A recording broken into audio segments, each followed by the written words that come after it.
Hello, Gary Merzinski back again, and we're going to be introducing some topics from chapters 13 and 14, which will be important to your understanding of monetary policy, which is coming up in chapter 15. We are not doing all of chapters 13 and 14, but we will be covering some of the topics, and they're combined here in this one presentation. First, we'll start with what are the functions of money? There are three functions of money. These seem so basic to you that you probably don't even think about them anymore.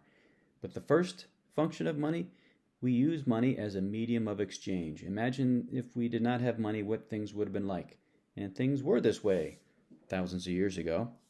How did people get the things they needed to live if they didn't produce them themselves? They would barter with someone else. They would trade. And this is a very inefficient marketplace based on the barter system, and so money makes that much easier. We use money to purchase all the things we need to purchase. We use money to measure the value of things. We use it as a unit of account. If I'm driving a $20,000 car, you have an idea of the value of it because you know the value of $20,000. So we use it to place a value on things, and we use it as a yardstick. And we also use it as a store of value. You store some of your income. When you're paid an income by your employer, you don't spend it all the day that you receive it. You need to save some of it for later in the month, let's say, because some of your bills are paid monthly and they're not due until the end of the month. So you need to save some of that value, that purchasing power, until later in the month. And you can do that because you have money to do it with. Now, the term liquidity, this refers to how easily an asset that has some value can be converted into cash. Can it be converted into cash quickly and inexpensively, in other words, without a fee? Or will it take some time to convert the asset into cash? Let me give you an example. You can't very easily use your car to purchase things, can you? That's because your car is illiquid. It's not liquid. You would need to sell your car, find a buyer, and even the actual sale might take a couple days to get in place, and then you would receive cash. That's how the buyer would buy it from you, by providing you with cash, and then you would use the cash to purchase whatever you need to purchase. Real estate is the most illiquid. It's the least liquid asset because it takes the longest amount of time to sell real estate, at least weeks, but maybe months, even years if it's a bad real estate market. And then you lose some percentage of the real estate typically, because typically you have a realtor who is performing the services of a seller's agent for you, and whoever the buyer is probably has a realtor who is the buyer's agent. They get usually 6% of the value of the sale. So the seller normally pays that. So when you sell real estate, you lose 6% of the value of it. That makes it not very liquid. And cash is the most liquid because cash is what we're comparing everything to, right? Now let's talk about the money supply. The whole point of chapters 13, 14, and 15 is to understand how our central bank, the Federal Reserve, the Fed, manages the money supply. They increase it, they decrease it in size in order to influence interest rates. So what exactly is the money supply? Let's talk about that. What is included in the money supply? Well, first of all, our money in the United States is token money, which means that the value of the dollar bill that you hold in your pocket is completely unrelated to the materials that make up that dollar bill. And the same is true of any paper money you're carrying or any coinage that you're carrying. The value of that currency is completely unrelated to the materials that make it up. Now, that was not always the case. At one time, coins were made out of gold or silver or some other precious metal, and the value of the coin was related to the value of gold, let's say. Well, this is actually not a very good system because then the value of your currency, your coinage, is related to the supply and is determined by the supply and demand for gold, and you don't want that. Maybe the market for gold reaches a point where the value of the gold is rising and people start to destroy your currency for the salvage value of the gold. And you wouldn't want that either. You want for your central bank to be able to control the value of your money and to be able to control the money supply. And so every developed economy has token money. All right, so what is the money supply? There are two definitions of it traditionally. And as time passes and as banking has become more electronic, the differences between M1 and we're going to learn about M2 next are becoming smaller and smaller, but we still do have these two traditional definitions. So first of all, M1. This counts everything that is in the form of currency and everything that is in the form of checkable deposits. So this is currency held by the public that individuals, consumers, households have, coinage and paper money, and also money they have in checking accounts in financial institutions, mostly banks, but also thrifts like credit unions. So it's all the money people have in checking accounts and all of the currency that they're holding. Now, the money you have in a checking account is almost as liquid as the cash you're carrying, because almost every merchant that you might buy something from will accept a check from you, and you just take your checkbook out of your pocket, you write out a check for $20, hand that to the merchant, and that's just like handing a $20 bill. So it's almost as liquid, and that's why it's included in M1. This is the narrowest definition of the money supply. Now notice we're not counting deposits in savings accounts because they're considered slightly less liquid than money you have in a checking account. So M1 again, checking account balances and currency. So who offers checking accounts? Commercial banks and thrifts, and you can see different types of thrift savings and loan associations. They're less popular today than they used to be. Mutual savings banks, same thing. Most thrifts today are credit unions. Credit unions are different than commercial banks in one very important way. Commercial banks are for-profit enterprises. They have owners, and those owners, their goal for the bank is to generate profit for the owners, like any other for-profit business. A credit union does not have owners. It's a nonprofit. And so they have a board of directors which are elected by the depositors. The depositors are considered the owners of the credit union. And the credit union does not have a profit-seeking objective. And typically, other differences, they're smaller. They serve a region, usually a very local region. It used to be they would serve a certain kind of customer, like people in a certain profession, like teachers or the police or government workers, or maybe just one agency in the government. And this has become kind of, they're not as exclusive. They're not required to be as exclusive as they used to be, but still they're smaller. They offer not as many products. They'll offer small loans. Usually they will not offer mortgage loans, whereas a commercial bank will. They don't have commercial customers. That's another difference. They usually are just serving individuals and households. And, the loans that they'll offer would be like car loans. That might be the largest loan that they'll offer. Home equity loans, that kind of thing. $10,000 home equity loan. So that's a credit union. There's a lot more credit unions, but they're smaller. And commercial banks are larger and have usually lots of locations, lots of branch offices. So once again, M1 is currency, paper money and coins, held by the public, and checking account balances that are in banks and credit unions. Currency held by the U.S. Treasury, which you haven't heard about yet, the Federal Reserve, that's our central bank, and commercial banks and thrifts, including credit unions, the currency they're holding is not counted in the money supply. And here's why. If you have a $100 bill, that counts as $100 of the money supply. If you deposit it in your checking account, well, it has now changed form from currency to a checking account balance that increased by $100. That is still the same $100 of the money supply.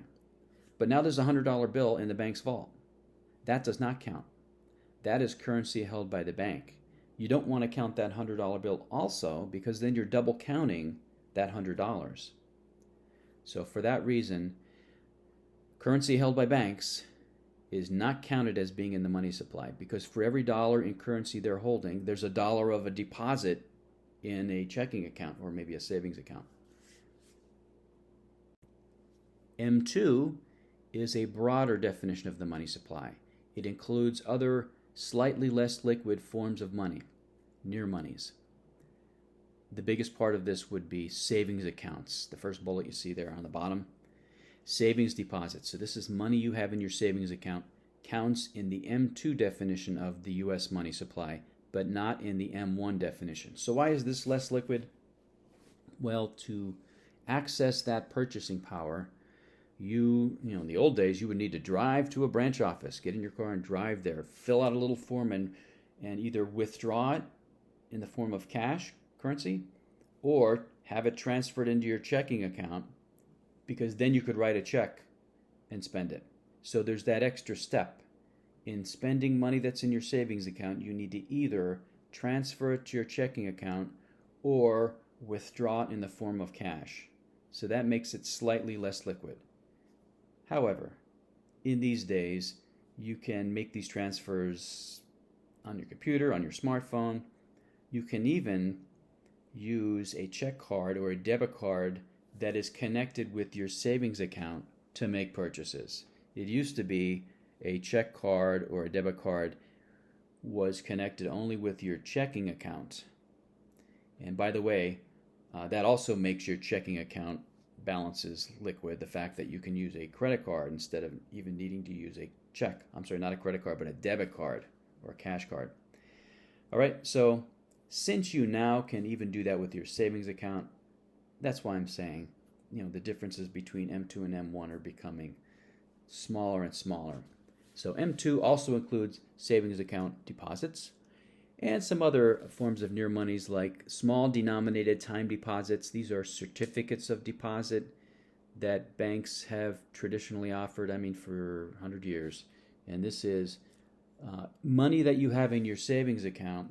If you don't think you need to access it in the next 3 months, 6 months, 1 year, 2 years, 3 years, then you can transfer it into a certificate of deposit. You get paid a larger interest rate, but then you don't have access to it for that period of time. So there's different versions of these CDs. So this is a very conservative way to invest your money because the interest rate is very low. It's less than the inflation rate typically, but it's very secure. Okay, so some of the money supply is in the form of CDs. Now, why is this less liquid? Well, because you are committing that money for 1 year, 2 years, 3 years, or half a year, whatever the certificate of deposit is based on, whatever time frame.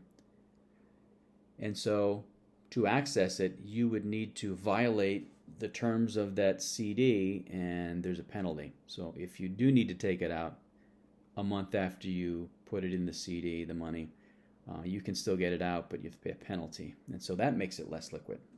Now, money market mutual funds, you know what a mutual fund is, right? A mutual fund is where it's the way most people invest their money. Most people don't go out and buy stocks. They don't go out and buy bonds.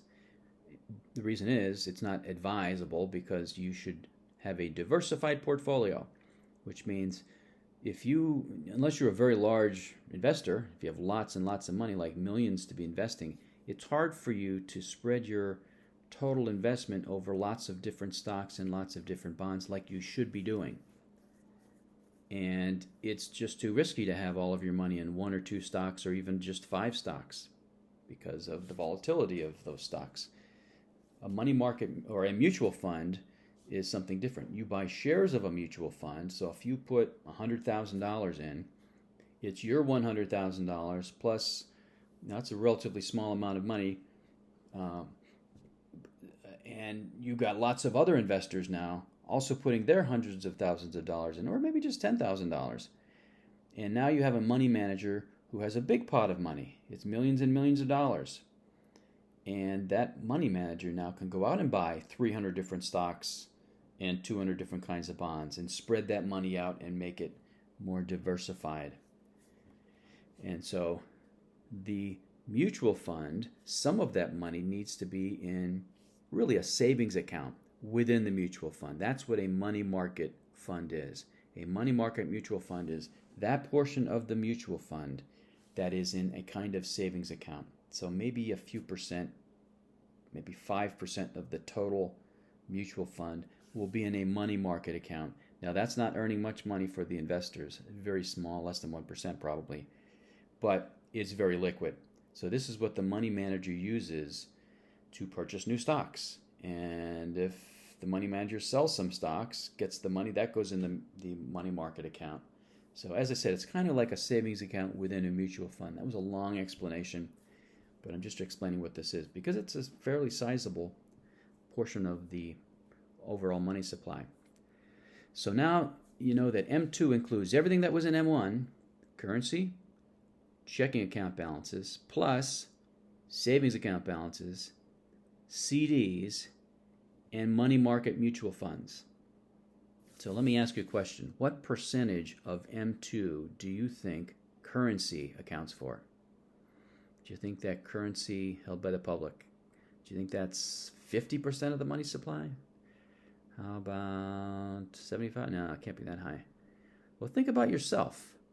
Think of now that you know what the money supply includes, what percentage of the money supply do you carry around in your pocket in paper money and coins? Probably a small percentage, right? Especially now that we can use debit cards and check cards as easily as cash. I have a question for you. What percentage of the money supply, and let's use M2, the M2 definition of the money supply, what percentage of the money supply would you say currency makes up? And don't look at the pie charts because the answer is there, or just look with one eye. Close one eye. What percentage of M2 would you say currency accounts for?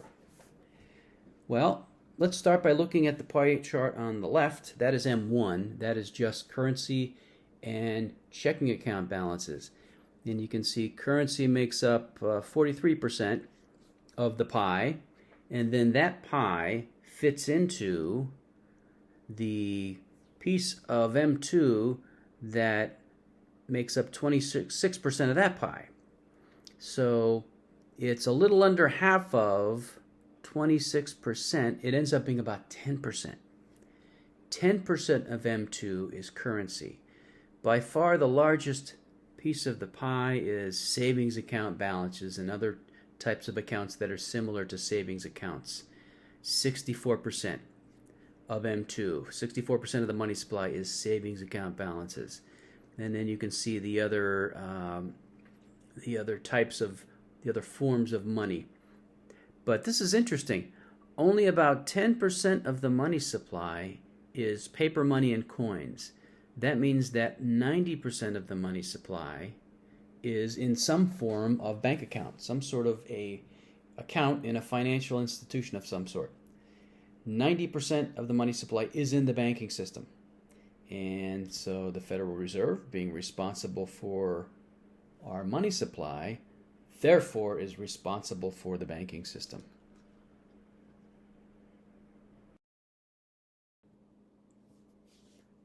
Let's talk about our banking system and the Federal Reserve. The Federal Reserve in the U.S. is our central bank.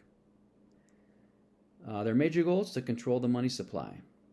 Well, we just learned that 90% of the money supply is actually in financial institutions like banks. Well, then this makes the Federal Reserve responsible for the banking system. They want to make sure that our money supply is stable and they want to control it, the size of it.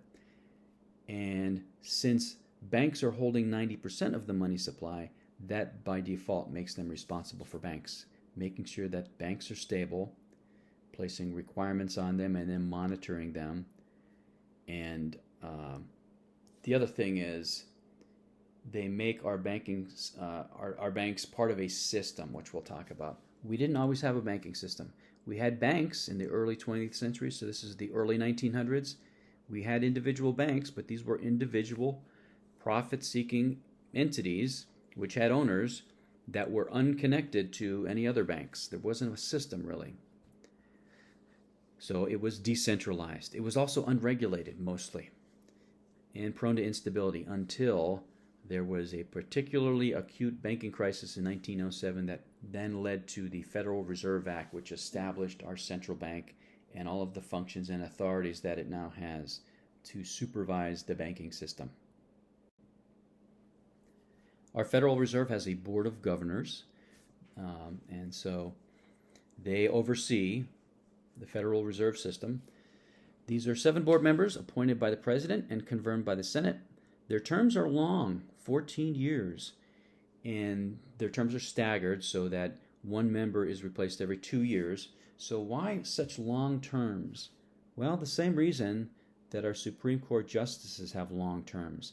This insulates them from political pressure.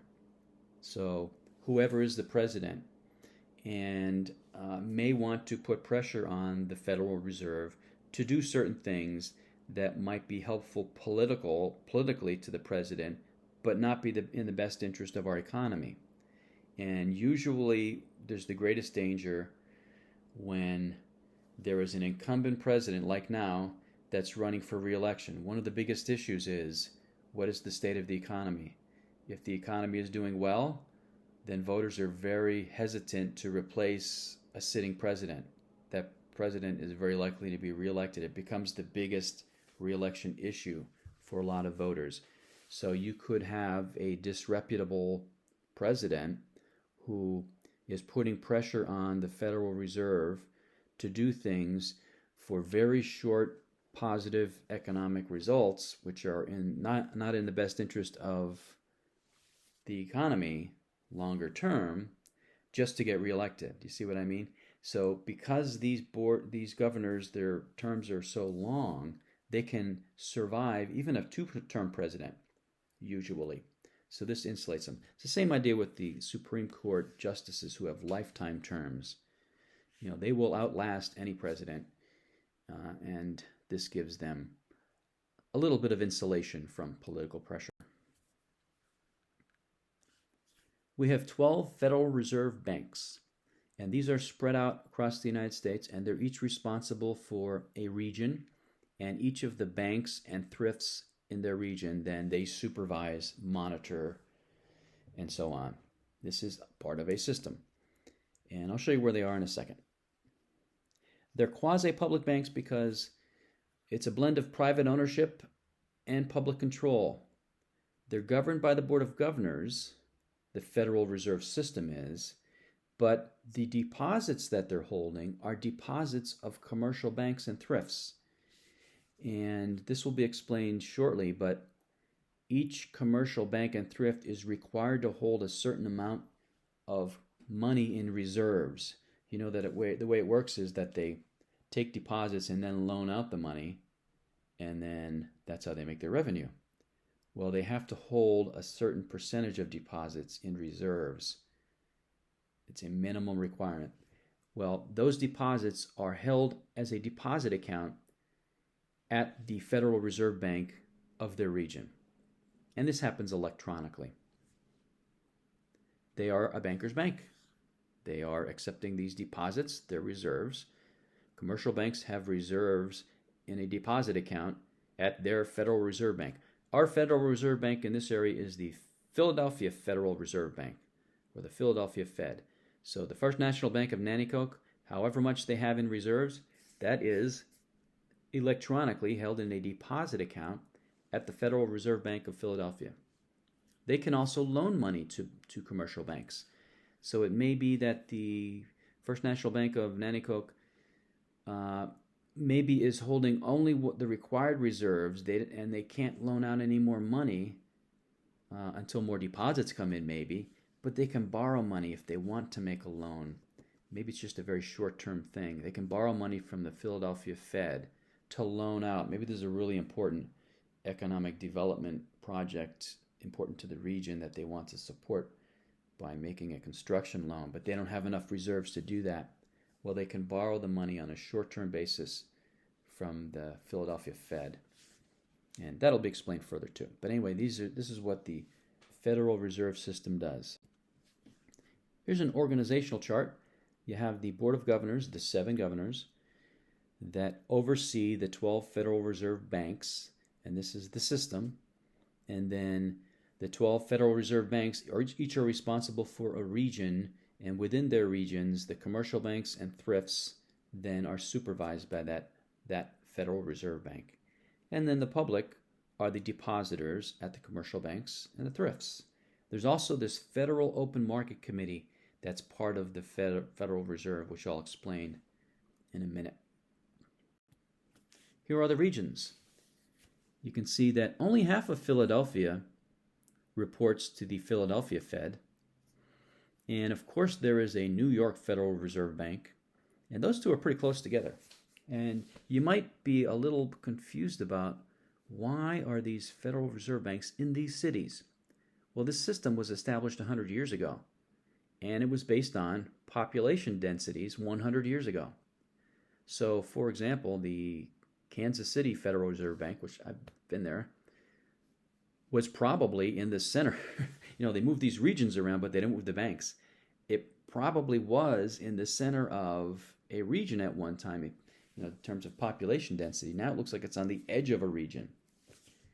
Same thing with Minneapolis. So there was a migration of the population to the west all throughout the 1900s. But the banks didn't move. The Federal Reserve banks did not relocate. The Federal Open Market Committee. This is a very important committee within the Federal Reserve. And whenever you hear in the news that the Fed is meeting this week to discuss whether they should increase interest rates or decrease interest rates, what they really mean is the Federal Open Market Committee is meeting. This is the 7 governors plus the president of the New York Federal Reserve Bank, unless that person's one of the governors, and 4 other Federal Reserve Bank presidents. It's this group of people then that formulate monetary policy, which we'll talk about, and that is the subject of Chapter 15, exactly how they do that. They manage the money supply in order to improve the economy when it's needed. Now, they don't do this all the time. They don't make changes. They don't implement monetary policy all the time. But just like with fiscal policy, sometimes it's needed. They conduct what's called open market operations. So this is most of the time how they adjust the size of the money supply. The open market means the open bond market. They buy or sell bonds. This will be explained to you. But just quickly, if they want to increase the size of the money supply, they purchase bonds off of the bond market. They purchase government bonds, treasury bonds, and then they feed the money that they're paying for the bonds with, they feed that into the economy through the bond market. If they want to decrease the size of the money supply, then they sell some government bonds that they're holding, treasury bonds. They put them up for sale on the bond market. Other people are buying them, usually financial institutions and other institutional investors. We'll talk about how this works. But the money then gets paid to the Federal Reserve. That comes out of the economy. That shrinks the money supply some. This is open market operations. That's usually how they control the money supply. And we'll talk about how that then influences interest rates. There are 4,600 commercial banks in our banking system and 7,000 thrifts, most of the thrifts being credit unions. That's not to say that there's more money in credit unions than there are in banks. There's a lot more money in banks. Banks are larger. Some banks are national banks that are in every state. Credit unions usually are local or regional at most. They might have just one location. They might have a couple locations. But banks, as I said, could be national with branch offices in every state. Of the commercial banks, 75% are chartered by the states where they're located, and the other 25% roughly are chartered by the federal government. So back to the Federal Reserve. What does the Federal Reserve do? They issue currency. Federal Reserve notes. If you take out a dollar bill, across the top it's going to say Federal Reserve note. A note is a loan. And that means that if you're holding that $1 bill, the Federal Reserve, the U.S. Treasury really, Federal Reserve is part of the U.S. Treasury Department. They owe you $1 of purchasing power. That's the way to think of it. So you are holding really a note. They set reserve requirements because our banks accept deposits from individual depositors and some commercial depositors, and then they loan out that money to others who want to borrow money. So they pay you an interest rate that costs them something, a very small interest rate, and then they pool the deposits into larger amounts and loan them out in these larger amounts to people that want to buy a house or buy a car or maybe buy a business if it's a business loan. And then they charge them a higher interest rate, and then the difference between the interest they're paying depositors and the interest they're collecting from borrowers is their revenue. Well, they might want to loan out 100% of the money they're holding as deposits, if not for a reserve requirement. So the Federal Reserve has a minimum percentage that they expect, that they require banks and credit unions to hold as reserves. So a certain percentage of all deposits that they're holding must be held in reserves. The reserve ratio currently is 10%, 0.1. So that means if they're holding $1 million of deposits, or if they have accepted $1 million of deposits, they can loan out 900,000 of that. They must hold 100,000 of it. That is the reserve ratio. Now they collect checks. This should be a bigger deal because if you paid for something by check and maybe you're traveling and you're in California and you buy a surfboard you want to take home with you so you can surf at Harvey's Lake or something, and you purchase it from a merchant, the Malibu surf shop in Malibu, California, you pay with a check. That check would actually physically travel from the Malibu surf shop's bank, First National Bank of Malibu, to the San Francisco Fed, that's their Federal Reserve Bank, and then it would physically travel across the country to the Philadelphia Fed, and then be physically returned to the First National Bank of Nanticoke. This might take 7 days for this check to finally clear and the money to be taken out of your checking account. This is the old way. So this was a bigger deal. Of course, this happens electronically.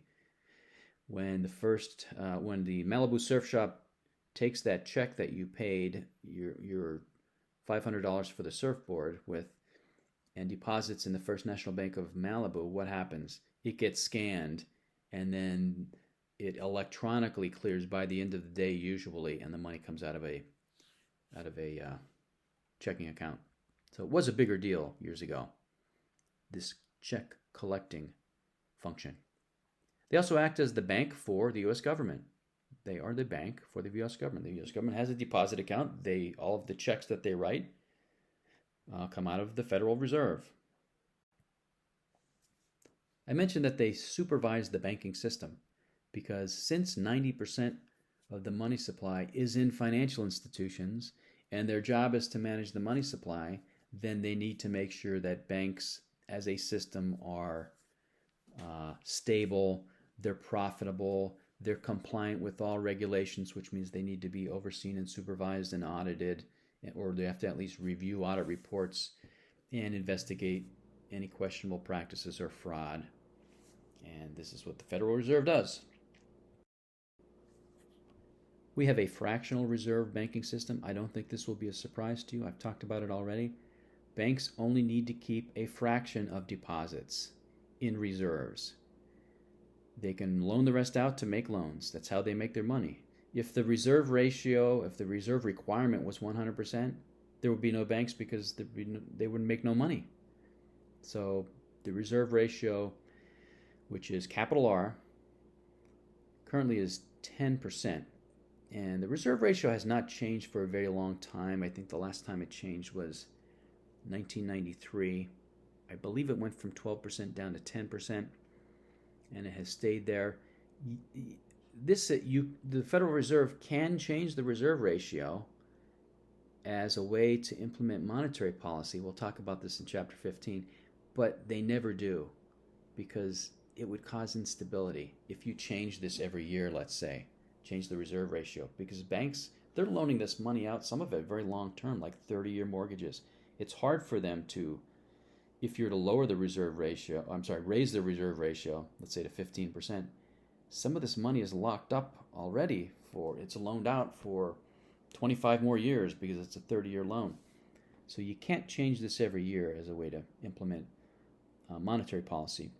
But there is definitely a need for a minimum amount of reserves to keep the system stable. Let's talk about T accounts. If you've taken an accounting class, even Accounting 111 at Luzerne County Community College, which is Principles of Accounting 1, and this is financial accounting, there are two important types of accounting statements that you learn about. There is the balance sheet and there is the income statement. The income statement covers a period of time like a year where you're comparing all of your revenue to your expenditures, and the difference between that is your net profit. That's an income statement. The other important accounting statement that you learn about is a balance sheet. This is a snapshot in time for any individual, any business, and on the left side of this statement, you list all of your assets, the total value of all your assets, even if you owe money on them. And on the right side, you list all of your debts. So on the left side, you may have a house that's worth $200,000. On the right side, you would have the outstanding balance of your mortgage loan on that house of $150,000, right? So you do that for all of your assets and all of your liabilities. And then at the bottom of the page, you subtract total liabilities from total assets, and you end up with your net worth. If you've ever borrowed money to buy a house, then you fill out a 4-page form, a uniform residential loan application. This is page 2 on that loan document, that loan application. You do this individually. It's actually a very good exercise for you to do this every once in a while. But banks and other organizations also have balance sheets. This is a very important way for them to track their net worth. And a T account is meant to show you changes to a bank's balance sheet when a certain transaction occurs. That's how we're going to use a T account in this class. So here's a simple example of a T account. So what happened here is I walked into the bank and I opened up a new checking account. I had a $100 bill. That was $100 of currency. I deposited it in my new checking account at the First National Bank of Nanticoke, and this was the result. The bank has now a liability of $100. They owe me that $100, but they also have assets of $100. That deposit represents assets of $100. They must hold at least $10 of it, really, overall, but they're free to loan $90 of it. They are adhering to the reserve ratio, the minimum reserve requirement of 10% if they do that.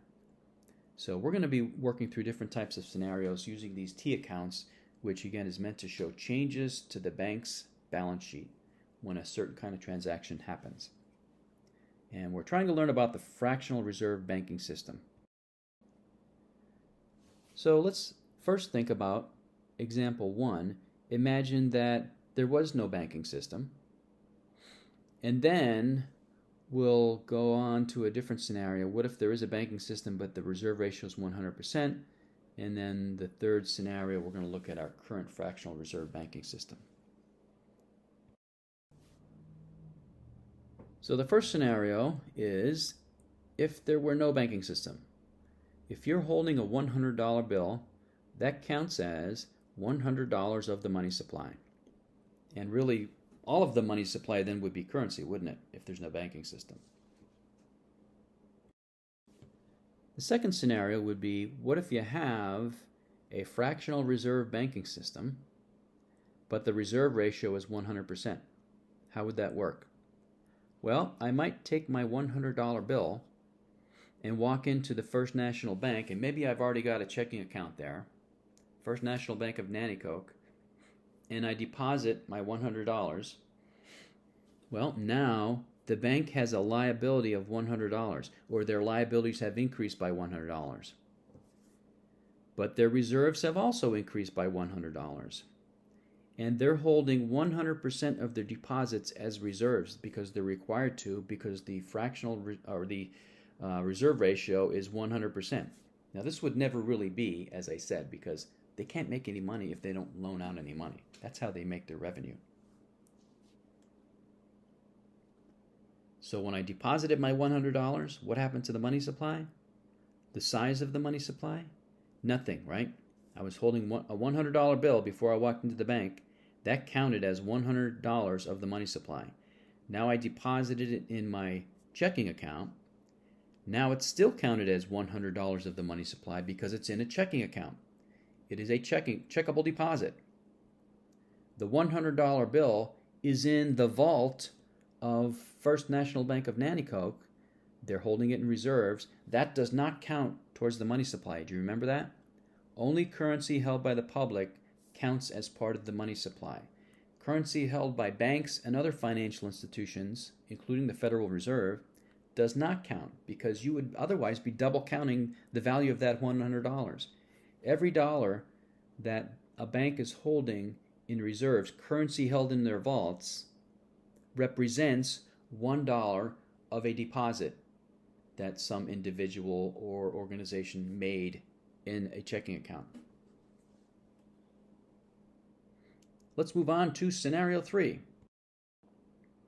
A more realistic scenario would be if you have a fractional reserve banking system and a reserve ratio of, in this case, 10%. So the First National Bank accepts my $100 bill, which I'm depositing, and so that $100 has just changed form from currency to a deposit balance, which has increased by $100.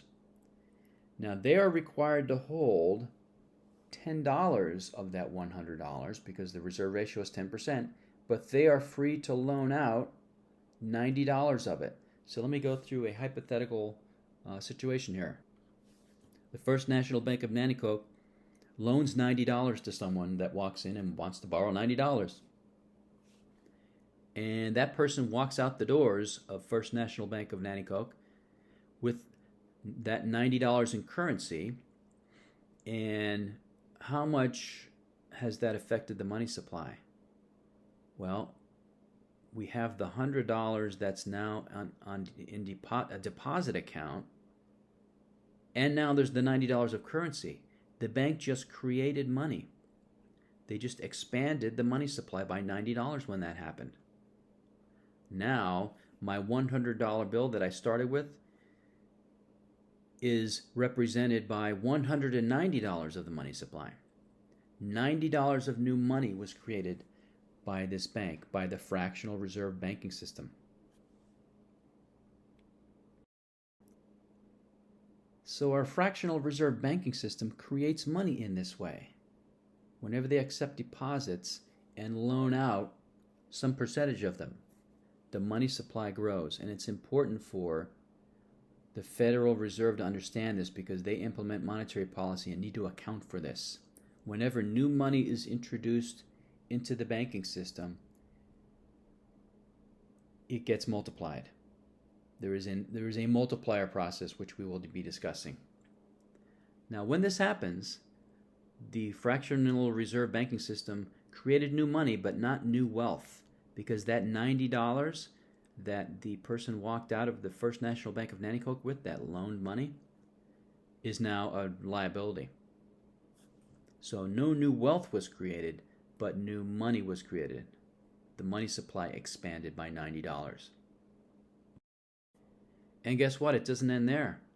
Hypothetically, that person that now has that $90 in currency that was borrowed from the First National Bank of Nanticoke, in order to spend it, might take it to her bank the Second National Bank of Nanticoke and deposit it in her checking account so that she can then write a check and pay for something.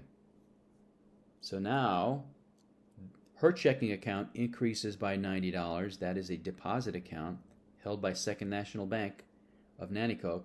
So now that $90 in currency has just changed form and become $90 of an increase in a deposit account. And so now the Second National Bank of Nanticoke needs to hold only a minimum of $9 of that $90 and is free to loan out $81 of it. And maybe somebody walks into the Second National Bank of Nanticoke and borrows $81, walks out on the street with $81 of currency. What has happened? The money supply has increased by $81 now. Again, no new wealth has been created because that person owes a liability of $81. However, the money supply is expanding. Again, due to our fractional reserve banking system. And maybe it doesn't even end there. Maybe that person deposits in his bank, the Third National Bank of Nanticoke, and so his deposit account, his checking account, increases by $81, and now the Third National Bank of Nanticoke has $81 to do something with. They have to hold 10% of it at least in reserves, and they're free to loan up to $72.90 of it. And so this goes on and on and on, or it could. And the maximum ends up being directly related to whatever the reserve ratio is. That $100 can eventually turn into $1,000 of money supply. So in this example, $900 of new money could be created by the fractional reserve banking system. Now at this point I should tell you, and it's already obvious to you, banks don't really make $90 loans, do they? When they get $100 of new deposits, they don't loan out $90 of the $100. What they do is they pull together lots of smaller deposits and loan out larger chunks of money. They make fewer loans than they have deposits as far as individual deposit transactions, but they're larger. So this still does happen with our fractional reserve banking system. The money multiplier is, or tells us how much any new money that's introduced into the banking system by depositing it in a deposit account can grow to. The money multiplier is simply 1 over R, capital R, which is the reserve ratio. And we use the decimal version of the percentage. So we would use 1 over 0.1, and that makes it 10, right? 1 over 0.1 is 10. So that $100 can be multiplied by 10 to become $1,000. So how much new money was created or could be created? What's the maximum? 1,000 minus the original 100 you started with, $900. Okay, time for a quiz. You're cleaning your apartment. You look under the sofa cushion and you find a $50 bill. So that counts as $50 of the money supply. You deposit that $50 in your checking account. Now in this example, the reserve ratio is 20%, 0.2. What's the maximum amount of new money that the fractional reserve banking system could create? In other words, that $50 could grow to some larger amount of money supply once you introduce it into the banking system through your deposit in your checking account. And then the second question is, what's the minimum amount of new money that the banking system could create? Let's first start with the maximum amount. Well, let's assume that every bank that might be involved is what's called all loaned up. In other words, they want to hold only the minimum amount of reserves.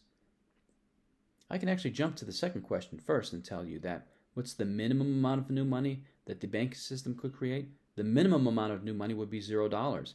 Maybe your bank that you're depositing the $50 into has decided not to make any new loans this month because they're trying to build up reserves. So then The minimum would be 0. They don't have to loan out 80% of it. They can loan out 0% of it if they want. The 20% reserve ratio is a minimum requirement. They don't have to go right down to the 20%. They could hold 100% of all new deposits for the next month if they want to. So the answer to question B is $0. It's possible. Now, question A, what is the maximum amount? Well, we'll use the money multiplier. 1 over capital R, 1 over 0.2. 0.2 is 1/5, so 1 over 1/5 is 5. So that $50 could get multiplied by 5 as a maximum and end up being $250 of the money supply. So how much new money was created? Well, I started with 50. I ended up with 250. So $200 of new money could be created as a maximum amount by our fractional reserve banking system. And as I said, the answer to part B would be, what's the minimum amount? Well, they're not required to loan out any amount, so they could, the first bank involved, your bank, might just decide not to loan any out. And then $0 of new money would be created. Now, the last thing we'll talk about here is a simple equation that I'm giving you that is actually not in the textbook. They just sort of expect you to know this. But here I'm giving it to you so that it's real clear to you. Every bank is holding some amount of actual reserves. There is some amount of required reserves, which is 10% of all of their outstanding deposits. So if you total up all of the deposits they're holding and divide by 10, that's the reserves they're required as a minimum to hold. Most banks are holding something more than that, something more than the minimum. Whatever they have above and beyond the minimum is excess reserves. So they are free to loan out the excess reserves today if they want to. And they sort of manage their reserves this way. They may want to build up excess reserves for a while because they know that there's a big loan that they're planning to make later in the month or something like that. But this is the way it works. Every bank has some amount of actual reserves, that's some dollar amount. And then you figure out what's the required reserve, some smaller amount. That's 10% of outstanding deposits. That's the portion of actual reserves that they're holding as required reserves. Whatever is remaining in actual reserves is the excess reserves. And the reason this is important is because the Federal Reserve, when they want to expand the money supply, they create additional excess reserves for banks. They add additional excess reserves, and there's a way that this happens. Then this is more money for banks to be able to loan out. And this expands the money supply. And this will all be explained in Chapter 15 in the next video. I'll see you there.